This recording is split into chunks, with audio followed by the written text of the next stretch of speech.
শুরু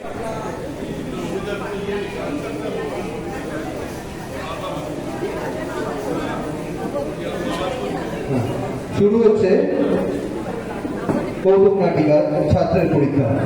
অভিনয় জয়াদি, প্রমিত স্মৃতি, শ্রাবণ দীপ।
দেখি এটা কি? এটা দয় রস্য দু র অন্তের নয় দয় কি হয়?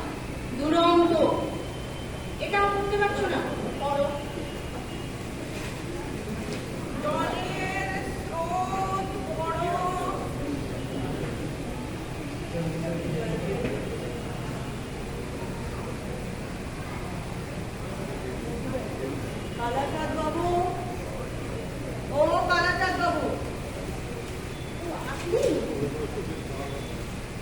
আসুন আসুন, বসুন।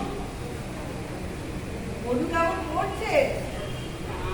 মধুসূদন অত্যন্ত দুষ্টু বটে, কিন্তু পড়াশোনায় বেশ মজা।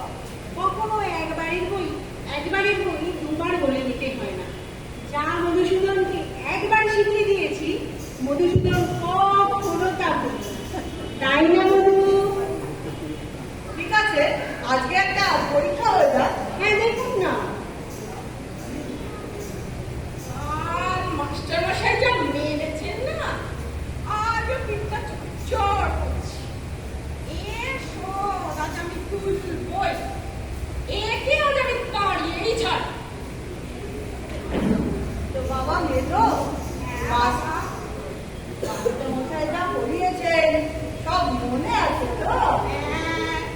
আচ্ছা, বলো দেখি বাবা, উদ্ভিদ কাকে বলে?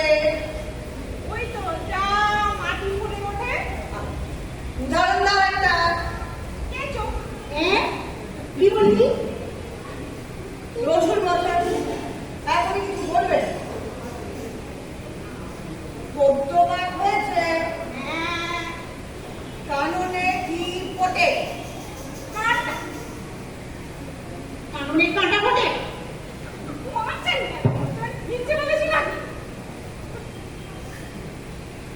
সিরাজদৌল্লাকে কে কেটেছিল?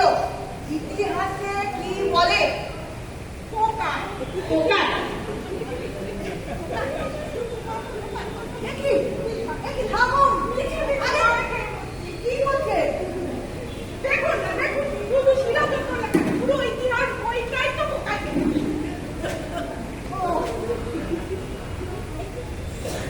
ব্যাকরণ শিক্ষা হয়েছে? হ্যাঁ, হয়েছে। কর্তা কাকে বলে? কর্তা? কর্তা তো ওই পাড়ার জয় মুন্সি। কেন বলো দেখি? সব কাজকর্ম করে। আচ্ছা, এটা আমার মাথা না, এটা আমার পিঠ। ষষ্ঠী তৎপুরুষ কাকে বলে? জানি না। আচ্ছা, এটা বিলক্ষণ জানি, এটা ষষ্ঠী তৎপুরুষ।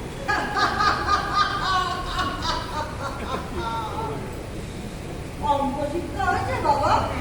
আচ্ছা, মধু, তুমি তো সন্দেশ খেতে ভালোবাসো। আচ্ছা, বলো দেখি, তোমাকে 5টি সন্দেশ দেওয়া হবে, 6 মিনিটে খেতে হবে। একটি সন্দেশ খেতে 2 মিনিট করে সময় লাগে। তাহলে অঙ্ক কষে হিসাব করো, কটি সন্দেশ তুমি খাবে আর তোমার এই ছোট ভাইটিকে কটি সন্দেশ দেবে? খুব সোজা। কেমন করে? সন্দেশটা আমি খেলবো না, ওকে দিতে পারছি না। আরেকটি প্রশ্ন বাবা, একটি উদ্ভিদ প্রত্যহ 1 ইঞ্চি করে বাড়ে, তাহলে গত বছর পয়লা বৈশাখ সেটি যদি উচ্চতায় 10 ইঞ্চি হয়, অঙ্ক বসে বলো এই বছর পয়লা বৈশাখ উচ্চতায় সেটি কত হবে? এই জন্য